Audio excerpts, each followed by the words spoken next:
Ang bawat tao ay may sariling larawan at pagpapakahulugan ng perpektong buhay. For me, a perfect life is living a life with honesty, being generous to people, and not doing anything wrong, just standing for what is right. Also, having money, kind of successful, yes, yeah, and just getting my dreams to come true. For me, the meaning of perfect life is to have house, cars, family, live a healthy life. 完璧な人生っていうと、まず一番は家族が仲良く暮らせるっていうのが一番いいと思います。あとは災害だとかそういうものもできれば少ない方がいいかなと。で、あとはみんな仲良く幸せに暮らせるのが一番だと思います。Para sa ako, ang perpekto nga kinabuhi kay kanang masinati nimo ang tanan sa kalibutan. Sama nang naa kay kwarta, naa kay sakyanan, naa kay nindot nga mga sinina, ug kanang mga nindot nga panghitabo sa imong kinabuhi. Kung naa kay kwarta, makaadto ka sa lain-lain nga lugar nga imong gusto dayon, ug naa kay kwarta kay mapalit nimo kung unsa sa imong gusto. Og kanasang perpekto nga kinabuhi kay dili na ka magunahon na kung unsay wala nimo, kundi kay kung unsa nga butang ang gusto nimo makuha ra nimo dayon. Ang perpektong pamumuhay is yung financially stable ka na. Yung tipong wala ka nang iniisip na gastusin. Yung tipong gusto mong bumili ng sasakyan, nabibili mo na lang ito agad. Yung gusto mo itong isang bagay, yung gusto mong i-treat yung pamilya mo, is na-provide mo lahat ng mga bagay na iyon. Sa marami, ang perpektong buhay ay yaong may kapayapaan sa puso at malinaw na direksyon. Isang buhay na matatag sapagkat may pinanghahawakang paniniwala at pag-asa. Buhay na malaya sa bigat ng suliranin at sa kirot ng kalungkutan. Ngunit kadalasan, ang perpektong buhay ay inilalarawan bilang buhay na wala ng pagdurusa, wala ng luha, at wala ng kamatayan. Sa huli, nananatili ang tanong, mayroon nga bang ganitong uri ng buhay? Posible nga bang makamtan ang isang perpektong buhay? Mga kaibigan, welcome po sa programang Ang Iglesia ni Cristo. Sa pagkakataon po ito, ang makakasama po natin ay ang kapatid na Jerry Lapira. Kapatid na Jerry, magandang araw po sa inyo. Magandang araw po kapatid na Jerry at mga ginigiliw po naming mga taga-subaybay. Pinakahangad po namin na lubos ninyong pakinabangan ang gagawin nating pagtalakay. Kapatid na Jerry, mayroon lang tayong babanggitin muna sa ating mga taga-subaybay. Pareho po kasi kaming Jerry po ang pangalan para wag pong magkaroon ng kalituhan. Sa pagkakataon pong ito, kapatid na Jerry, makikisuyo po ako sa inyo na kapatid na June po muna ang itatawag nyo sa akin. Since ako naman po talaga ay junior at mananatili pong kapatid na Jerry ang itatawag ko po sa inyo. Pwede po ba yun? Opo. Sige, simulan na po natin, mga mahal po naming taga-subaybay. Kapatid na Jerry, mayroon ba talagang perpektong buhay at posible ba talaga yun? Para masagot yung katanungan ninyong yan, kapatid na June, hayaan nating Biblia po ang sumagot. Pakinggan ninyo at ganito ang mababasa natin dito po sa Apokalipsis sa 21:1 hanggang 4. Pagkatapos nito, nakita ko ang isang bagong langit at ang isang bagong lupa. Wala na ang dating langit at lupa. Wala na rin ang dagat. At nakita ko ang banal na lunsod, ang bagong Jerusalem, na bumababa mula sa langit buhat sa Diyos, gaya ng isang babaeng ikakasal. Siya'y nakabihis at nakahanda sa pagsalubong sa kanyang mapapangasawa. Narinig ko ang isang malakas na tinig mula sa trono. Tignan ninyo, ang tahanan ng Diyos ay nasa piling na ng mga tao. Maninirahan siyang kasama nila at sila'y magiging bayan niya. Diyos mismo ang makakapiling nila at siya ang magiging Diyos nila. At papahirin niya ang bawat luha sa kanilang mga mata. Wala ng kamatayan, dalamhati, pagtangis at paghihirap, sapagkat lumipas na ang dating mga bagay. Maliwanag po, kapatid na Jun, sa talatang binasa natin na talagang meron pong perpektong buhay na inihahanda ang ating Panginoong Diyos para sa mga taong magiging mapalad. Tanging saan lamang po yun matatagpuan po ng tao o makakamtan? Tiyak hindi po dito sa mundong ito, kapatid na Jun. Sapagkat ang banggit po sa talata ng Biblia, wala na anya ang dating langit at lupa, wala na rin ang dagat. Lilikha ang ating Panginoong Diyos ng bagong langit at isang bagong lupa. Ito nga po ang bayang banal. Bakit po natin natitiyak na perpekto nga ang buhay po doon? Sapagkat lahat po ng pinanggagalingan ng kalungkutan, Opo. hirap ng tao dito sa mundong ito, doon po sa inihahanda ng ating Panginoong Diyos na tahanan, ito ang bayang banal, wala na anya ditong pagtangis, dalamhati, paghihirap, lahat ng mga yan ay lumipas na. At higit po sa lahat, kapatid na Jun, doon po sa bayang banal, wala na pong kamatayan. Ano pa ang sinasabi po ng banal na kasulatan tungkol po sa perpektong buhay na tanging sa bagong langit at bagong lupa lamang matatamo po ng tao? Ganito po ang pagtuturo sa atin ng banal na kasulatan dito po sa Isaias 65:17 hanggang 19. Mataman ninyo ngayong bigyang pansin. Ako ay lumilikha ng mga bagong langit at ng bagong lupa. Lahat ng naunang mga bagabag, kaguluhan at kirot ay mga bagay na lumipas na. Dapat nang kalimutan. Tumingin kayo sa hinaharap ng may kagalakan. Umasa kayo sa aking nililikha. Aking lilikhain ang Jerusalem na gaya ng lubos na kagalakan. Aking lilikhain ang aking bayan na gaya ng dalisay na kasiyahan. Ako ay magagalak sa Jerusalem, masisiyan sa aking bayan. Wala ng mga ingay ng pagluha sa lunsod, walang mga pag-iiyak, dahil sa labis na pagtitiis o paghihirap. Batay po sa pagtuturo ng banal na kasulatan, kapatid na Jun, doon sa bayang banal, mararanasan anya ng tao yung lubos na kagalakan at dalisay na kasiyahan. Ibang-iba po sa uri ng kagalakan at kasiyahan na nararanasan ng mga tao dito sa mundo na alam natin yun ay panandalian lamang. Opo, sapagkat mga mahal po naming taga-subaybay, gaya po marahil ng alam na rin po ninyo, lahat po rito sa mundong ito ay temporary lamang po, di po ba? Ngayon ay masaya ka, di ka sure, baka bukas, malungkot ka na naman. Di ba ganyan po ang cycle ng ating buhay dito po sa mundo? Opo. Kaya dahil dyan, kapatid na Jerry, ano po ang itinuturo ng mga apostol tungkol po sa perpektong buhay na naroon po sa bayang banal? Ganito po ang pagtuturo ni Apostol Pablo dito po sa kanyang sulat sa mga Kristiyanong taga-Kolosas sa 3:1 hanggang 2. Ganito po ang maliwanag na mababasa natin. Kaya sikapin ninyong makamtan ang mga bagay na nasa langit, kung saan naroon si Kristo na nakaupo sa kanan ng Diyos. Doon ninyo ituon ang isip nyo at hindi sa mga makamundong bagay. Batay po sa pagtuturo, kapatid na Jun, ni Apostol Pablo, sikapin anya nating makamtan ang mga bagay na naroroon sa langit. Doon anya natin ituon ang ating isip. Pagka po sinabing sikapin, kapatid na Jun, talagang kahit mamumuhunan ka ng sakripisyo, pagod, gagawin mo.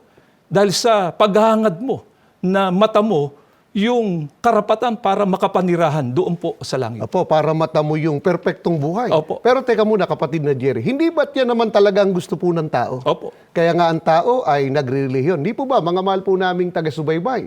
Maging kayo po, wala naman po sigurong nagre-relihiyon, pero hindi niya gusto yung buhay na walang hanggan o hindi niya hangad na makarating po doon sa bayang banal. Bilang katunayan, panoorin po ninyo ito. Marami ang nagsasagawa ng pagre-relihiyon. Sa paniniwalang, hindi lamang ito nagsisilbing gabay sa moralidad at pag-uugali, kundi sa paniniwalang ang pagre-relihiyon ay isang mahalagang institusyong humuhubog sa kabuuan ng pagkatao. Sa pamamagitan ng mga doktrina, aral at paniniwala sa inaanibang relihiyon, ay nagkakaroon ng tao ng pamantayan sa pagkilala ng tama at mali. Sa pamamagitan ng relihiyon, ay natututo ang tao na umiwas sa kasamaan at isabuhay ang kabutihan. Nagbibigay din ang relihiyon ng pag-asa sa gitna ng pagdurusa. Sa pagrerelihiyon ay may pagtitiis o sakripisyo sapagkat may layunin na makamit ang gantimpala. Naniniwala ang marami na ang relihiyon ay daluyan tungo sa inaasam na kaligtasan. Kaligtasan hindi lamang sa pisikal na panganib, kundi sa espiritual na kapahamakan. Iyon ay ang isang perpektong buhay doon sa kalangitan. Mga kaibigan, ang napanood po natin ay halimbawa lamang ng iba't iba pong mga paraan ng tao sa pagsasagawa po ng pagrerelihiyon o paglilingkod na ipinatutungkol po sa Diyos sa layuning makarating sa langit o kaya ay magtamo po ng perpektong buhay. Subalit kapatid na Jerry, ang mahalagang tanong, kung ba ang tao ay nagrerelihiyon? Magtatamo na siya ng perpektong buhay. May assurance na ba siya na makakamit niya yon? Hindi po, sapagkat ang pagkakaroon ng assurance Opo. sa tao para makapasok doon sa kaharian ng langit ay dapat na nakabatay sa mga katotohanan na nakasulat po dito sa banal na kasulatan. Kaya dapat Biblia po ang pagbatayan ng tao para matiyak niya na meron siyang assurance talaga na makapapasok siya doon sa kaharian ng langit. Ano po katunayan po sa Biblia? Hayaan nating ang ating Panginoong Sukristo po ang sumagot dito po sa Mateo 7:21 hanggang 23. Ay ganito po ang pagtuturo mismo ng ating Panginoong Sukristo. Pakinggan po ninyo. Hindi ang bawat nagsasabi sa akin, Panginoon, Panginoon, ay papasok sa kaharian ng langit, kundi ang gumaganap ng kalooban ng aking Ama na nasa langit. Marami ang mga nagsasabi sa akin sa araw na iyon, Panginoon, Panginoon, hindi baga nagsipanghula kami sa iyong pangalan at sa pangalan mo'y nangagpalayas kami ng mga demonyo at sa pangalan mo'y nagsigawa kami ng maraming gawang makapangyarihan? At kung magkagayo ipahahayag ko sa kanila, kailan may hindi ko kayo na nakilala, magsilayo kayo sa akin, kayong manggagawa ng katampalasanan. Sa pahayag pong ito ng ating Panginoong Sukristo, kapatid na Jun, ay tiniyak niya na hindi anya lahat ng tumatawag sa kanya ng Panginoon, Panginoon ay makapapasok sa kaharian ng langit. Pagka po sinabing tumatawag ng Panginoon sa ating Panginoong Sukristo, ang katumbas na rin po nun ay naglilingkod sila. Opo, nagrerelihiyon din po. Opo. At kapag ka sinabing hindi po makapapasok sa kaharian ng langit, mga kaibigan, ang katumbas po nun, hindi po magtatamo ng perpektong buhay. Opo. Bakit po sinabi yun ng ating Panginoong Sukristo? Sapagkat meron pong hinahanap ang ating Panginoong Sukristo doon sa mga taong papapasukin niya sa kaharian ng langit. Ano po ang hinahanap ng ating Panginoong Sukristo? Ayon sa ating Panginoong Sukristo, dapat naganapin anya ng tao kung ano po ang kalooban ng ating Panginoong Diyos. At nais lang natin ipapansin, kapatid na Jerry, binanggit din sa binasa po ninyo kanina na yung mga naglilingkod nga at nagrelihiyon, hindi lang basta't naglingkod. Opo. Ginagamit pa po ang pangalan ng ating Panginoong Sukristo para magawa yung mga hindi pangkaraniwang gawaing paglilingkod. Opo, nagpapalayas ng demonyo sa Opo, pangalan ang ng masamang ating espiritu. Panginoong Sukristo, gumagawa ng mga himala sa pangalan din ng ating Opo. Panginoong Sukristo. At sa layunin po kasi at buo ang pag-asa po nila na dahil sa mga yon, makapapasok nga po sa langit o magtatamo ng perpektong buhay. Pero tiniyak ng ating Panginoong Sukristo, ang papapasukin lang sa kaharian ng ating Panginoong Diyos, yung gumaganap ng kalooban ng ating Panginoong Diyos. Bakit po kailangan pang ganapin ang kalooban ng ating Panginoon Diyos? Hindi ba pwedeng basta't gusto mong makapasok doon, gusto mo ng perpektong buhay, ay tama na po yun? Sapagkat alam natin, ang magbibigay ng karapatan sa tao para makapasok sa kaharian ng ating Panginoong Diyos, una, ang ating Panginoong Diyos at ang ating Panginoong Sukristo. Kaya, dapat na sumunod ang tao sa kung ano yung itinuro mismo ng ating Panginoong Sukristo na kaparaanan para ang tao makapasok doon sa kaharian ng Sa langit. makatwid, kapatid na Jerry, kahit po gusto, Kung hindi naman aayon dun sa paraang gusto ng Diyos o ayon sa kalooban ng Diyos, hindi yung magtatamo ng perpektong buhay ang tao. Totoo po. Alin po yung kalooban po ng Ama na dapat ganapin po ng tao para matamo niya yung perpektong buhay? Si Apostol Pablo po ay mayroong ganitong pagtuturo dito po sa kanyang unang sulat kay Timoteo sa 2:3 hanggang 4 ay ganito ang maliwanag na pagtuturo po sa atin.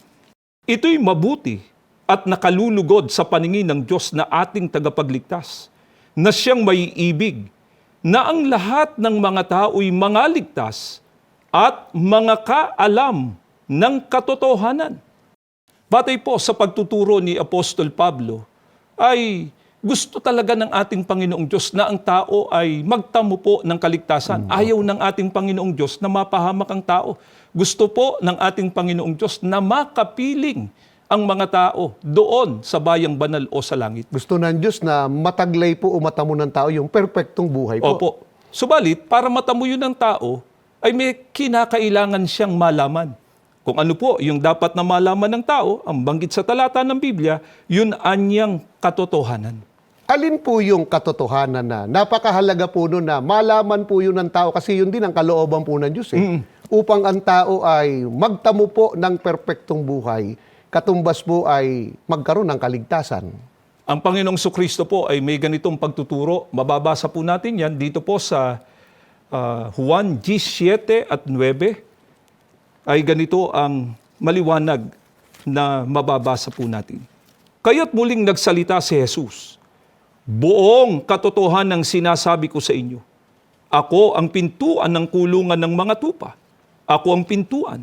Ang sinumang taong pumasok sa loob ng kawan sa pamamagitan ko ay maliligtas. Binigyan din po dito ng ating Panginoong Sukristo, kapatid na June, Opo. na buong katotohanan anya yung kanyang sinasabi. At kung alin po itong buong katotohanan na kanyang sinasabi, siya anya yung pintuan. Kung ano ang dapat pong gawin ng tao sa kanya bilang pintuan, ang sabi niya, ang sino mang taong pumasok sa loob ng kawan sa pamamagitan niya ay tiniyak po ng ating Panginoong Sukristo, sila ay maliligtas. Nais lang nating ipapansin, kapatid na Jerry, sa ating pong mga taga-subaybay, hindi po sinabi na para matamo po yung kaligtasan o perpektong buhay ay sumampalataya lamang sa ating Panginoong Sukristo. May perpektong buhay na o kaligtasan. Wala pong ganong Wala sinabi. Hindi rin po sinabi na tanggapin lang ang ating Panginoong Sukristo bilang Savior o tagapagligtas, magtatamo na ng kaligtasan o perpektong buhay. Opo, tiniyak ng ating Panginoong Sukristo. Una, binigyan niya ng pagkakataon po ang lahat ng mga tao Opo. na matamo itong perpektong buhay na Opo. ito. Makapanirahan doon sa langit. Subalit, dapat po mailalim ang tao sa kung ano yung kalooban ng Diyos na itinuro mismo ng ating Panginoong Sukristo na ang tao para maligtas, dapat na pumasok sa Kanya bilang pintuan sa paraan na mapaloob ang tao sa kawan. Alin po yung kawan? Napakahalaga kasi nun. Doon papasok po ang tao sa kawan para magtamo po ng perpektong buhay. Dito po sa Aklat ng Mga Gawa 20:28 ay ganito ang maliwanag na mababasa natin. Ingatan ninyo kung gayon ang inyong mga sarili at ang buong kawan. Narito'y hinirang kayo ng Espiritu Santo ng mga katiwala upang pakanin ang iglesia ni Kristo na binili niya ng kanyang dugo. Maliwanag po, batay sa pagtuturo ng banal na kasulatan, ang kawan siya ring iglesia ni Kristo. Kaya para ang tao ay magkaroon ng karapatan para makapasok doon sa kaharian ng langit, hindi po maiiwasan ng tao ang pagpasok o pag-anib sa tunay na iglesia ni Kristo. Ano po ang katunayan na ang iglesia ni Kristo nga ang makararating po doon po sa langit?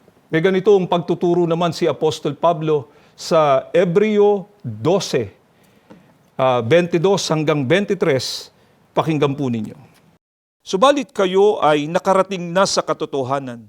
Narito ay nakatutok lamang ang mga simbolo sa bundok ng Sion, ang bagong Jerusalem, ang makalangit na lungsod ng Diyos na buhay, at kayo ay bahagi ng lungsod na iyon.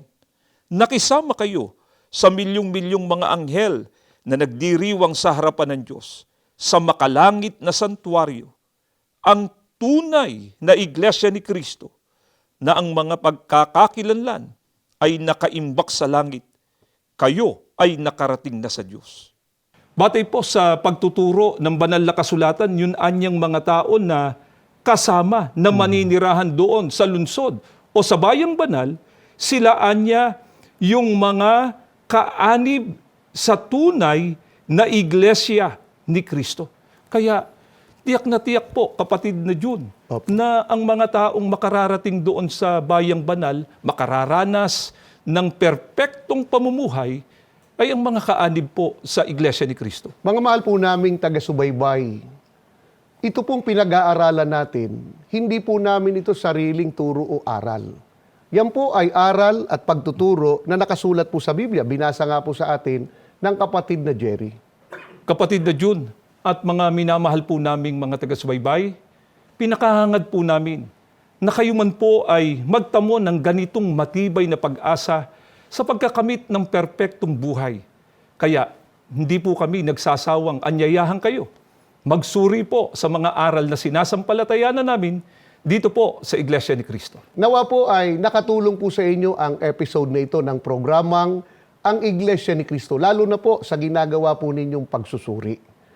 At lagi po naming pinakahangad na matupad po sa ating lahat ang napakabanal na hangarin ng ating Panginoon Diyos, na ang lahat po ng tao ay mga kaalam ng katotohanan at mga ligtas, kagaya po ng isinasaad sa unang Timoteo 2:3 hanggang 4. Bago tayo magwakas sa ating pagtalakay, inanyayahan po namin kayo, samahan po ninyo kami sa isang panalangin. Panginoon na aming Diyos, Opo. maraming salamat po sa iyo, Ama. Amen. Pinatnubayan mo po kami sa ginawa naming pagtalakay. Opo. Lagi po naming ipinagmamakaawa sa iyo.